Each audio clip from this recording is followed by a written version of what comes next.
Hi guys, 12th result வந்துருச்சு. எல்லாருமே pass பண்ணிருக்கீங்க. எல்லாத்துக்கும் என்னோட வாழ்த்துக்கள். நெக்ஸ்ட் என்னன்னா, நல்ல மார்க் எடுத்தவங்களும் இந்த கம்மி மார்க் வந்தவங்களும் ஃபீல் பண்ணாதீங்க. உங்களை யாரோட கம்பேரே பண்ணாதீங்க. மார்க் இஸ் ஜஸ்ட் நம்பர் தான். உங்களோட ஃபியூச்சர் டிசைட் பண்ண போகுது. உங்களோட skill, interest and hard work தான். சோ நமக்கு இப்ப ரிசல்ட் முக்கியம் இல்ல.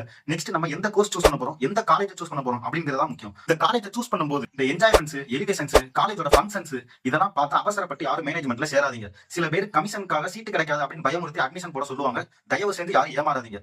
நிறைய பேர் அந்த மாதிரி உங்களுக்கு அட்மிஷன் போட்டு கொடுக்கறதால உங்களுக்கு 5000 10,000 இப்படி கமிஷன் தான் போகும். உங்க மேனேஜ்மெண்ட்ல சேர்த்து விட்டு போயிருவாங்க. ஃபீஸ் கிட்டத்தட்ட எக்கச்சக்கமா எகிரி போயிடும். சோ இன்ஜினியரிங் சேர போறீங்களா, இன்ஜினியரிங் டிஎன்ஏ கவுன்சிலிங் இருக்கு. அது ஆல்ரெடி கவுன்சிலிங் டேட் ஓபன் ஆயிடுச்சு. ஜூன்ல நம்ம வந்து அதை அப்ளை பண்ணி முடிக்கணும். இல்ல எனக்கு இன்ஜினியரிங்ல இன்ட்ரெஸ்ட் இல்ல, நான் மெடிக்கல் ஃபீல்டு போறேன் அப்படின்னா மெடிக்கலுக்கு வந்து கிட்டத்தட்ட இந்த நீட் இல்லாம நான் நீட் எழுதுறேன் எப்படி மெடிக்கல் போறது கவர்மெண்ட் மூலியமா அப்படின்னு பாத்தீங்கன்னா இந்த BSc nursing, BPharm, radiology, cardiac technology இப்படி 19 கோர்சஸ்க்கு ஒரு பேராமெடிக்கல் கவுன்சிலிங் அப்படின்னு ஒரு கவுன்சிலிங் இருக்கு. அது கிட்டத்தட்ட மே 23 மேல தான் நோட்டிபிகேஷன் ஆகும். சோ அந்த கவுன்சிலிங்லேயே போகலாம். நீங்க சொல்லுவாங்க இந்த மாதிரி தான் கவர்மெண்ட் காலேஜ் கிடைக்காது. கவர்மெண்ட் காலேஜ் கிடைக்காட்டாலும் பிரைவேட் காலேஜ்ல கவர்மெண்ட் சீட் அலாட் பண்ணது கிடைக்கும். நீங்க இந்த கவுன்சிலிங் மூலியமா போறதுல உங்களுக்கு என்ன பெனிஃபிட்னா, நீங்க காலேஜுக்கு டொனேஷன் கட்ட தேவையில்லை. உங்களோட ஃபீஸ் கம்மியா இருக்கும்.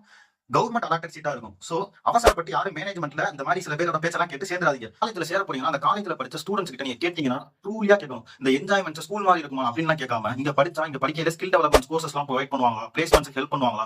சோ இந்த மாதிரி நீங்க கேட்கணும். நீங்க வெறும் என்ஜாய்மெண்ட்ஸ் மட்டும் பத்தி கேட்டீங்கன்னா யாருமே சொல்ல மாட்டாங்க அந்த காலேஜ்ல சேராதீங்க அப்படின்னு சொல்லுவோம். சோ ட்ரூலியா கேட்டீங்கன்னா கண்டிப்பா வந்து ஒரு வேல்யூபிள் ஃபீட்பேக் கொடுப்பாங்க எந்த ஒரு சீனியர்ஸா இருந்தாலும். அப்புறம் இப்ப இருக்க அந்த ட்ரெண்ட்ஸை பார்த்துட்டு ஃப்ரெண்ட்ஸ் சொல்றாங்க அப்படின்னு சொல்லிட்டு இந்த அதர்ஸ் ஒப்பீனியன் எல்லாம் கேட்டுட்டு இந்த கீ வீட்டுக்காரங்க சொந்தக்காரங்க எல்லாம் இப்படி சொல்றாங்கன்னு சொல்லி கேட்டு உங்களோட கோர்ஸ் அண்ட் காலேஜை சூஸ் பண்ணாதீங்க. கைஸ், அதை விட ரொம்ப முக்கியம் உங்க வீட்லயும் உங்களோட அப்பா அம்மா உங்க கூட பிறந்த அண்ணன் அக்கா தங்கச்சி கூட சொல்லுவாங்க நீ இதை சூஸ் பண்ணி படி நல்லா இருக்கும் அப்படின்னு சொல்லுவாங்க. எதையுமே காதுல வாங்காதீங்க. உங்களுக்கு என்ன வரணும் உங்களுக்கு மட்டும் தான் தெரியும். உங்களோட ஸ்கில்லுக்கு உங்களுக்கு வந்து தெரியும் இந்த சப்ஜெக்ட் தான் நல்லா வரும், இது நல்லா படிப்பேன் அப்படின்னு தெரிஞ்சு அதுக்கு தகுந்த மாதிரி கோர்ஸ் சூஸ் பண்ணி அதுல உங்களோட ஸ்கில்லை டெவலப் பண்ற மாதிரியான கோர்சஸ் எல்லாம் சூஸ் பண்ணி காலேஜ் எடுங்க. This is your life. Think wisely, choose carefully. உங்களோட ஃபியூச்சரை நீங்களே கிரியேட் பண்ணுங்க. ஓகேவா?